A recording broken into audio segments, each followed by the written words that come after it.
Hello, everybody, and welcome in live to the 7th edition of SEC on the Voice of College Football. I am your host, Matthew Miller. You can follow me right there on X, along with my co-host, Tyler. We are back for another week previewing the SEC upcoming most important games. You can find him right there on X and Twitter as well. Please, guys, give us a like and a sub. That really helps out the channel a lot. We're trying to grow here. We've grown quite a bit in the past couple weeks, so we appreciate that.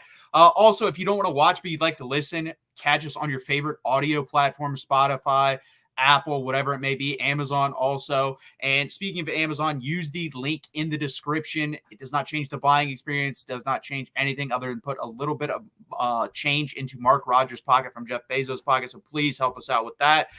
And we are going to jump into things real quick. Jackson here. Thank you, Jackson, for being here, being a loyal supporter of all channels. Tyler, how are you doing? I'm doing pretty well. Yeah, shout out to Jackson. I believe he was on with T-Wit or Tyler Whitfield, Florida fans. Obviously, me and T-Wit, we go back and forth. But yeah, Florida, big week for both of us there. But yeah, shout out to you, Jackson. Yep, he's always a loyal supporter. And honestly, guys, we're going to jump right into previews. There hasn't been much to talk about. I think Tyler and I would both agree. I think preseason, we both think around this time a coach would have been fired by now. Yeah. So far, nothing to talk about. So far, yeah, so far so good. And now, who's the hottest seed? It might actually be Mark Stoops. So, which is crazy to even say, but yeah, we'll get into that game. We can talk about that a little bit because if he loses this week and if they get like drubbed, he could get fired. So yeah. We'll see, and we'll talk about that. And if that happens, we will talk about that, and I'll even break it. Have breaking news on that when it does happen. Let's jump into the first game of the week. Very interesting game in my eyes. Ole Miss goes on the road to Arkansas, and Ole Miss is only favored by 7 points here. I believe when Tennessee went into Arkansas, it was something like 10.5, 11 points. So that's a very interesting line to me. Ole Miss on the year is 22nd in offensive points per game with 34.3. They are 8th in the country still at 7 yards per play. Yards per rush, they are 51st in the country. Yards per pass, they are 3rd in the country at 10.3. And QB sack percentage, which is, in my opinion, the weakness of this team, is the offensive line, is 6.67%. Now let's get to the defense, which actually, to me, has been the stronger unit on this team. 12.6 points per game, 4th in the country. 4 yards per play, 3rd in the country. 2.3 yards per rush, 2nd in the country. 6.2 yards per pass, 26th in the country. And they get after it very well, 10.42% sack percentage, which is 5th in the country. Next up, we will talk about the Arkansas Razorbacks, who are coming off of another 600-yard game performance, which there's very few teams in the country that have had that multiple times this year, and Arkansas is one of them. 28 points per game, 54th in the country, 6.1 yards per play, 30th in the country, 4.9 yards per rush, 37th in the country, and 8 yards per pass, 26th in the country, and then 6.85% sack rate given up. That is 84th in the country. We'll move on to that Arkansas defense, which has definitely been better than most people have thought. 24.9 points per game, 60th in the country, 5.5 yards per play, 65th in the country, 4 yards per rush, 47th in the country, 7.4 yards per pass, 69th in the country, and 5.71% sack rate. That is 69th in the country. Tyler, what do you think about this game? Oh, yeah, I think this is actually going to be the best game of the weekend in the SEC, that is. It's a big week for college football towards really for the Big Ten, but yeah, in the SEC, got a couple really good matchups. I think this is the best one. Both teams are kind of on the opposite spectrum coming in. Ole Miss a couple weeks ago lost to LSU, kind of depleted, had a bye week, and I think both of us thought that Ole Miss would come out and lay it on Oklahoma, and that's the complete opposite of what they did. Now, Arkansas came off of 2 weeks ago a loss to LSU as well, and they lost 34-10. They come in angry. Should have put up about 60, 70 points on Mississippi State. And they did it without Jaquin Jackson, too. Their backup running back came in and rushed for almost 200 yards. They just did anything and everything they wanted against Mississippi State, who we also thought was getting better and better. But, geez. But anyways, yeah, I think it's going to be a pretty good game here. Arkansas starts their gauntlet now. They play Ole Miss. Then they have a bye week. That's huge. Then they play Texas. Okay, and then finishing off the year, I know they play Louisiana Tech, but they play at Missouri. So the goal for Sam Pittman, I think, is going 2-2 here. Obviously, beat Louisiana Tech, but to find another signature win, this would be, I think, a signature win here at home. I like Arkansas on the points here. I think it's going to be a very close game. If you've been watching this kind of rivalry, it's been back and forth. And Ole Miss, I think, won last year in a blowout. I think Ole Miss is going to win this game, but I think Arkansas is going to compete. I like Jackson Dart to hopefully Trey Harris is back. I didn't know that he'd be out last week, and hopefully just Quentin Jackson would be back too, because those are probably their two most explosive players on each side. I'm just worried. Again, I'm worried about Taylon Green here making too many mistakes. That's what I'm going to go based upon. I think he's going to make one or too many mistakes in this game, but Ole Miss is going to find a way to beat Arkansas. Remember, they do play Georgia next week, but I think it's going to be a close 30-27 type deal where Arkansas covers, and I guess I would take the over slightly.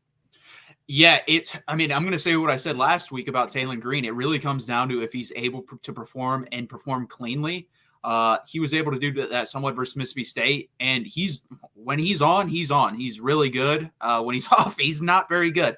So it's going to be interesting how he plays in this game, and I completely agree about the Trey Harris thing. You and I both agreed if he played, I think we'd take him to cover. I still probably would have taken him to cover versus Oklahoma, but I definitely wouldn't have picked like 28 points, which I think I said. And yeah, that's not good to come out of a bye week to me. And you have a bad team in Oklahoma. Now, do I think Oklahoma's better than they have been because they finally got the right quarterback in and they fired Seth Luttrell? And by the way, should fire that man into the sun because they were running the complete wrong offense. Like Joe John Finley, that was more of a Levy offense, and you saw it translate pretty well. But overall, there's just something missing from this Ole Miss offense to me. There just is. I don't know if it's the lack of protection for Jackson Dart. I don't know. Like I said, I've never been in love with Jackson Dart, but I think he's better than this. He's not even, in my opinion, watching him, he's not even as good as he was last year. And it has to suck for Ole Miss because the defense is really good. Like, this is probably a top 20 defense in the country, and you're just letting it go to waste, basically. And all we ever heard from Ole Miss was, if you get this defense right, it's going to be scary. You kind of heard the same things from Tennessee as well. And it's funny because they're both kind of struggling on the offensive side of the ball. So if you could promise me Trey Harris is 100%, I'd probably take Ole Miss here. But seeing as he's missed 2 weeks, I'm going to be on board with you, Tyler. I'm going to take Arkansas. I think it's a close game. I do think Ole Miss wins the football game. I'm going to say 27-23, and I'm going to take Arkansas at the points, and I would take the under here just slightly because I do think both these teams can get after the quarterback enough, especially Ole Miss. And then Ole Miss's offensive line isn't great. Arkansas's offensive line is better than Ole Miss, but they're going up against a very good defensive front. So give me Arkansas on the points, but give me the under here so that we differ a little bit. But it's going to be a fun game. I agree. I think this is probably the most competitive game we get, or at least the most fun game we get out of the SEC this week. And we're both on the same side taking Arkansas on the points.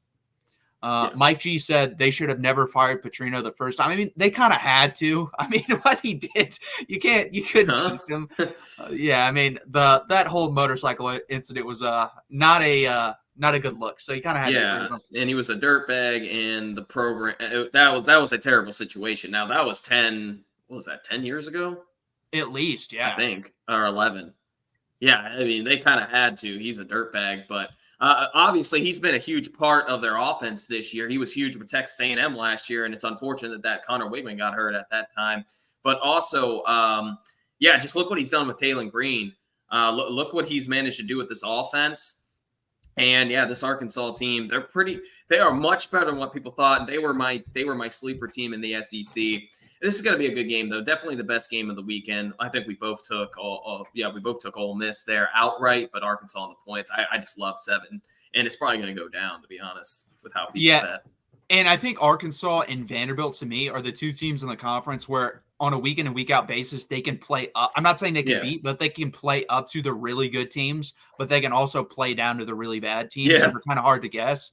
And so we'll see what happens. Like, it would not shock me in this game, kind of like the South Carolina game. Like, Ole Miss just comes out and boat races them early and then holds on the rest of the way. I could see that happening, but I could also see a world where we kind of see a repeat of that Tennessee game because honestly, Tennessee and Ole Miss kind of mirror each other. like they're very similar. So we'll see what happens here.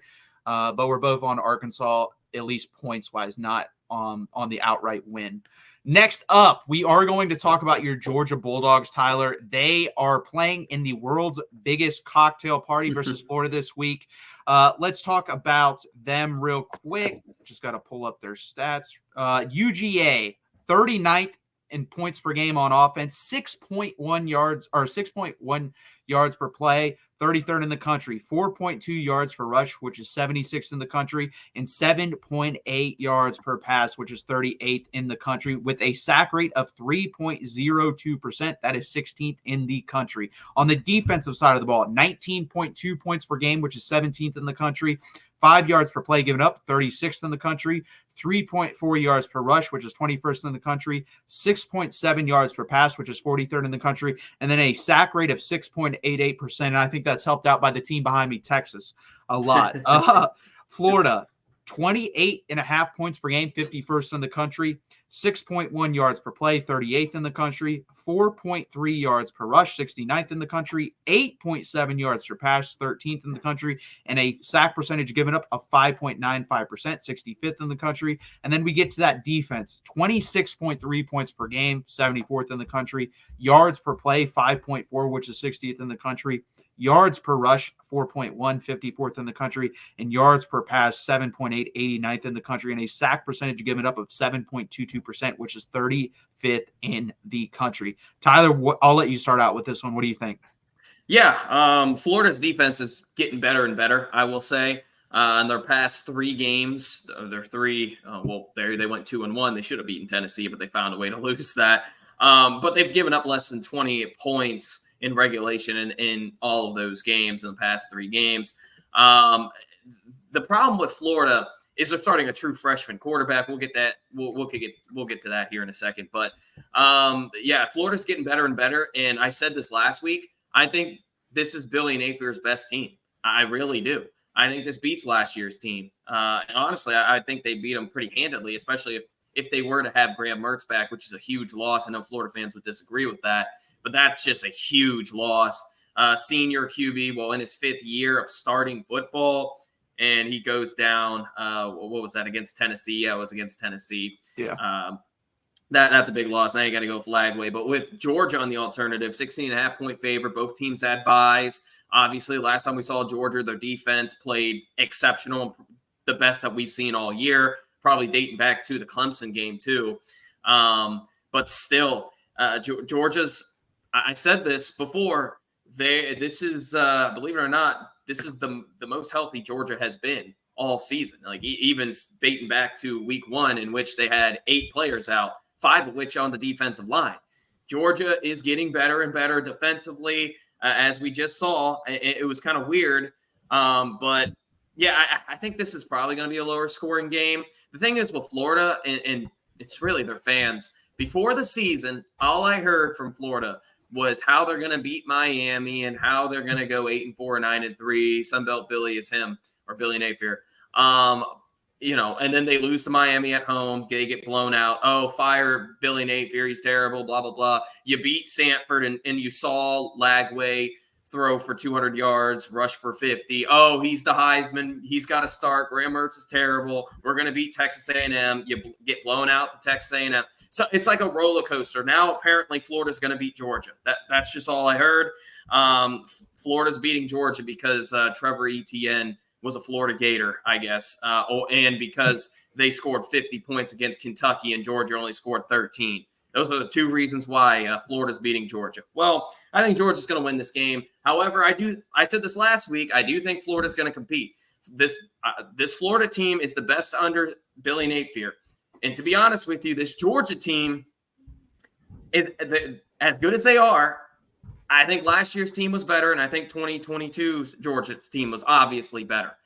But I think this is going to be a pretty close game until maybe the 4th quarter. I think Georgia's going to win this game. Sorry, Florida fans. I know I'm a Georgia fan, but come on here. Georgia's just got the way better roster and quarterback situation. The problem is I can't trust a true freshman quarterback to beat Georgia. Lagway's going to go up against the best defensive line he's played, the best defense, really. Well, no, Tennessee's. Actually, Tennessee's defense line is better than Georgia's, but so he has been tested, but this he's going to go up against that again, and look what he did against Tennessee. 9 of 17, 98 yards, had a terrible interception. That interception was just ridiculous.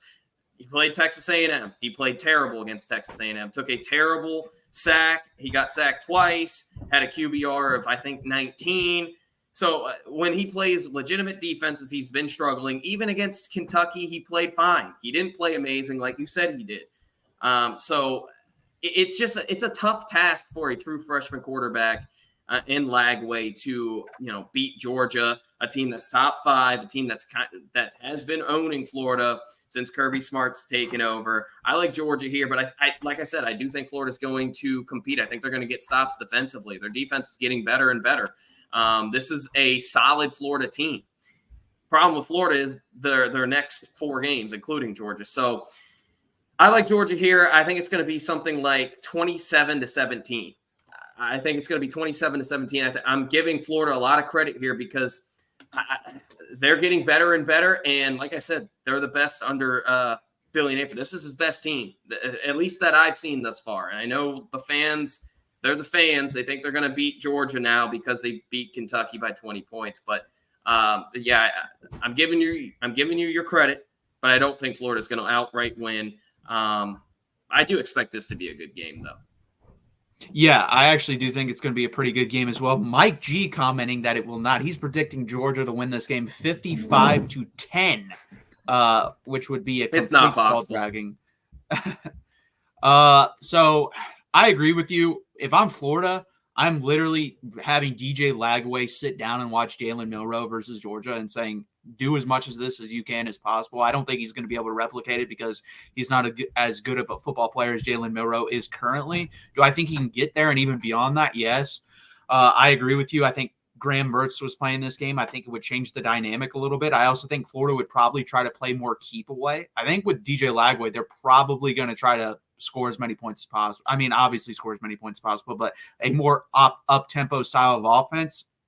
So it's going to be very interesting how they do decide to attack Georgia defensively. And you're 100% right. Georgia is now healthy. So we get to see a Georgia team healthy off of a bye week versus a Florida team who is playing at its best. Now, do I think Florida's very good? No, but they also have a very hard schedule. So that plays into it as well. I'm going to take UGA to cover, but we're close on this. We really are. I'm basically saying your score 27-17, but I think Georgia scores a touchdown late and pushes this over the number of 34-17. I do agree. I think this is a semi-close football game for most of the game. And then eventually Georgia gets over the hump and pushes that over to 17. I would take Florida if this goes over 17.5. But I'm going to take Georgia here plus 16.5. And I'm also going to take the under barely. I don't really love it, but I would take the under here. I think it's going to be a fun game, an entertaining game, especially for at least one half of football. Yeah, and here's the thing. Florida's, like we've been saying, they're getting better and better, but their offensive line and the rush game is starting to come together too. And if they can get DJ Lagway out in space, kind of like what Jalen Milroe did against Georgia, like I said, it could definitely be an interesting game. I don't think Florida's going to win. And I think if you're a Florida fan expecting a win like this against number 2 Georgia, you're going to be let down. I don't really understand how you can expect a win when you just told me Sunbelt Billy or Billy Napier is a terrible coach and he's fired. I just don't get that. I think that mentality is stupid and ignorant. So, but like I said, I'm giving credit where credit is due. I think Georgia will. Well, I think Florida will cover the spread. Georgia's just 2-5 this season against the spread. Okay, I mean, does that really matter? No, but with what the expectation is, Georgia's kind of, they haven't been the expectation, and going along with the spread kind of goes along those lines. You were a 17.5 point favorite on the road against Kentucky. You almost lost the game outright. You were a 21.5 point favorite against a terrible Auburn team. Okay. I mean, cool. It took you 3 quarters to get going against Auburn. So again, I'm giving credit where credit is due. I think Florida definitely covers the spread. I just don't see them winning the game. But it should be a fun one. Yeah, I agree. And Mike G says, "Did you see what they did versus Texas?" And yeah, they were dominant. But the thing is, up until that point, Tyler and I agreed. Like if Georgia had shown me what they did versus Texas throughout the year, I would have picked Georgia to win that football game. Yeah. While we both took Texas to win the football game, is because they had not done what we expected them to do. So they're going to have to show me that multiple times over for me to start trusting them. Now I'm barely trusting them here. Like I said, I think they scored a touchdown late and kind of rub it in because this is a rivalry game and that does happen. But it's going to be close. I don't think they're just going to get up 24-0 and then coast. I think it's really going to be like 17-10 at halftime or something like that. Yeah. And then they pull away in the second half.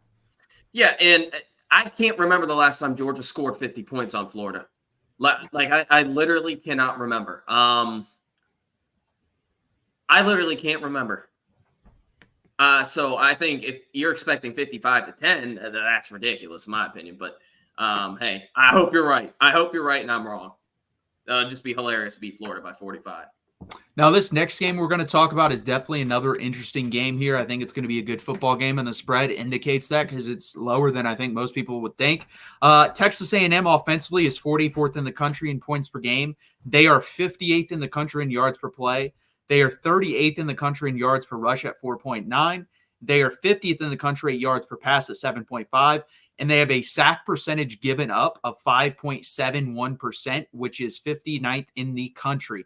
Now let's go to their defense. 19.6 points per game, which is 19th in the country. 5.1 yards per play, which is 43rd in the country. 3.3 yards per rush, which is 15th in the country, and 6.8 yards per pass, which is 48th in the country, and a sack percentage of 6.83%. Now we get to the South Carolina Gamecocks. 28.6 points per game, 49th in the country.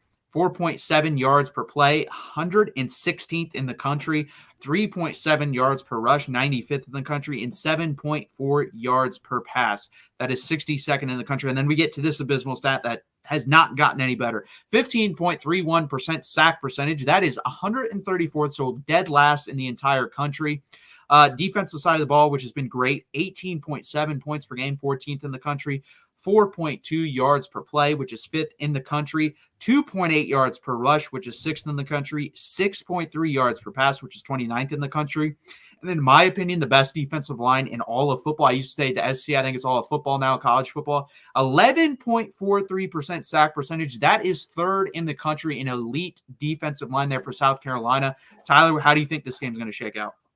Yeah, last time Texas A&M played at South Carolina, they lost, and that was the first loss they've ever had against South Carolina. This series has been dominated by the Aggies, something like 11-1. I think that's what they are. I think Texas A&M's either 10-1 or 11-1 against South Carolina since joining the SEC. For some reason, that was Texas A&M's cross-divisional rival. I didn't understand that, but I guess because Arkansas and Missouri have a rivalry. But anyways, I digress there. Who's going to be the quarterback for Texas A&M? Looks like it's going to be Marcel Reed. That really does matter. I mean, Texas A&M's been playing QB hokey pokey all season for whatever reason. Now Wigman, he's been up and down. He's been dealing with injuries, I guess, but his playmaking just hasn't been there. And I'm just going to blame the offensive coordinator because I've seen Wigman play at a high level when he was a true freshman, and he upset a top 5 team in his first ever top 5 opponent, playing LSU. Remember, they beat him 38-23. Ironically, that's what they won last week against LSU. But he just hasn't been it this season. And like I said, I'm blaming that on the offensive coordinator because, Marcel Reed fits the scheme more than Connor Wigman.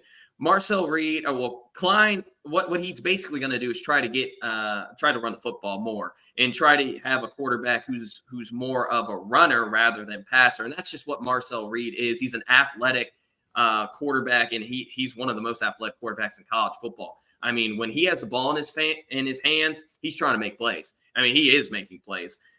He went 2 of 2 last week against LSU, 70 yards, but had 3 touchdowns on the ground. That's just what he's going to do.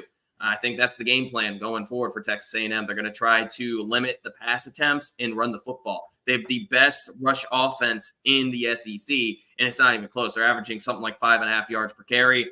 Amari Daniels is starting to get things going. Le'Veon Moss, obviously, he's having a great season. And then when you add Marcel Reed, who averages, I think, at least 50 yards on the ground, Yeah, this offense is starting to click at the right time. South Carolina just came off of bye week. You got to get, they came off a bye week in a huge win, mind you. They beat Oklahoma on the road in Norman 35-9. The problem with South Carolina is their offense is so inconsistent. How they scored 35 against Oklahoma was off of interceptions and fumbles.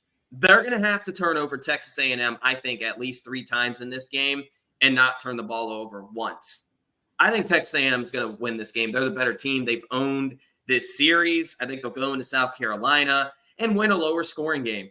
However, I don't think this is going to be close. I don't think it's going to be close. I like Texas A&M here, something like 27-10. I think 27-10 is a good number. I think they'll be able to run the ball late. It's going to be very disgusting early in the first half, but that offensive line wears you down. And when you add Marcel Reed, who can throw, people forget he threw for 200 yards against Florida in the first half, and then they really didn't throw the ball after that. So I like Texas A&M here. Give me the 2.5, and I'm going to take the under 27-10. I think that I'm going to lock in 27-10. Yeah, on my 5 takeaways of the week about, a month and a half ago, I said Texas A&M finally found their quarterback with Marcel Reed, and then they went back to Connor Wegman, and he had the fantastic game versus Missouri. Yeah. But if you look at Connor Wegman's career, it's really the Miami game and the Missouri game. Everything else has been good, but it hasn't been great. And then, I completely agree with what you said about Marcel Reed just fits the offense way better. It's not even close. It's not a discussion there. He fits it way better. Colin Klein literally wants to run the offense like how he played. A lot of mobility with the quarterback and then hit you deep on certain passing attempts. And they have really good running back duo. Coming into this season, I thought they had the second or third best duo running back room in the SEC, and they've proven that. I think this game comes down to, will Marcel Reed keep the ball and not give it to South Carolina? Because South Carolina is going to get after him. They're going to try to create as many turnovers as possible. And you saw what happened when they played Oklahoma. When they gave up that football multiple times in a row, it was 21-0 in the first 5 minutes of that game, and the game was over. And Texas A&M, to me, is not the type of team where they're going to consistently beat you deep and also play from behind well. They want to play from ahead. So, to me, South Carolina, you got to get off to a good start here. I think that's your one chance of winning the football game. I do think it will be a competitive game, again, for 2 or 3 quarters, and then I think A&M does pull away. So we both agree here as well. I'm going to take Texas A&M. I'm going to go a little bit closer than you. I'm going to go 27-20. And I'm going to take the 2.5 points, and I'm going to go over here. I think it's going to be a fun football game. And to me, I think you have to go with Marcel Reed, because on top of what I said about the offense, he also does not turn the ball over. Like Connor Wegman has more turnovers than Marcel Reed does. I don't think Marcel Reed has an interception on the year when he's played. Nope. So he's done a great job of not turning the ball over, and he fits, like I said, perfectly in this A&M offense. So I'm going to take A&M here.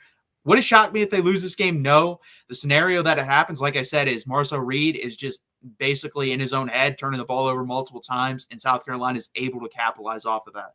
But I'm going to take Texas A&M with covering here.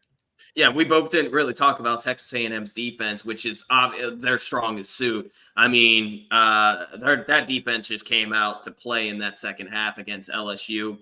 And, I mean, man, Mays. And I said this last week. Their DBs are too deep at every position on the defensive backs, and then as well as their D-line, 2 and 3 deep at every position. Mays comes out and has 2 interceptions, had an amazing game.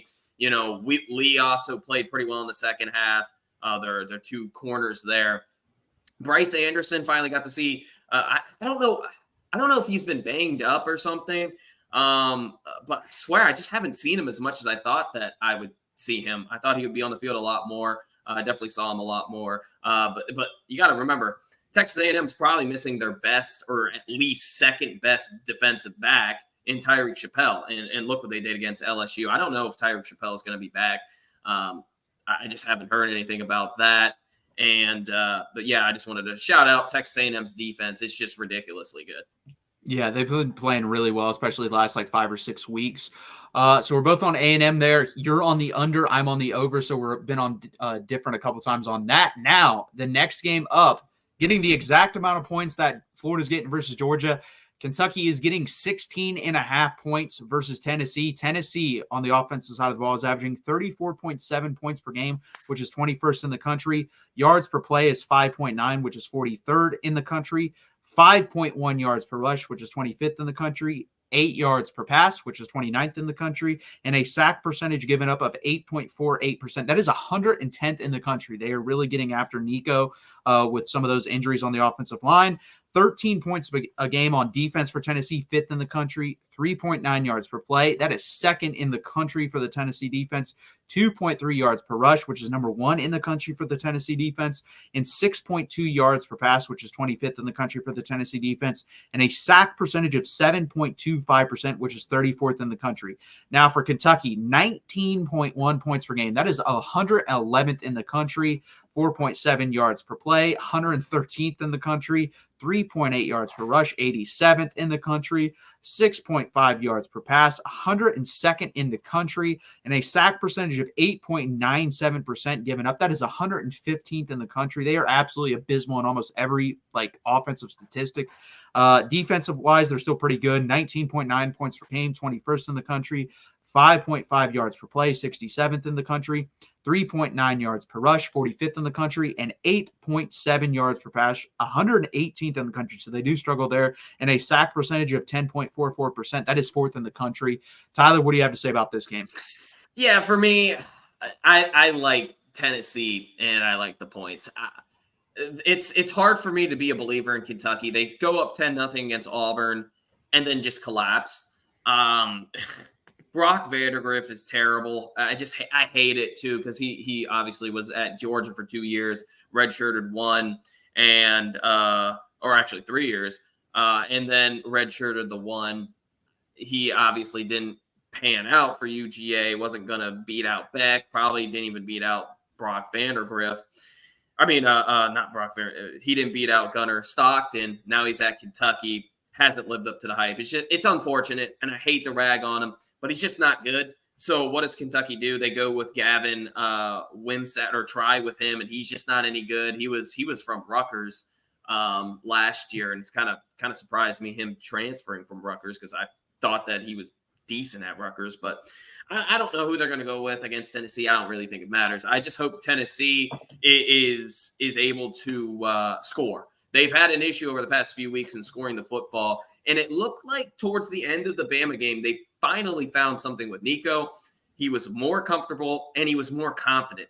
And when you got a younger QB who's making his stretch out in the SEC, he's able to make some of these throws, and he has the confidence, especially with his talent, he could be very lethal. I like Tennessee here, point blank and simple.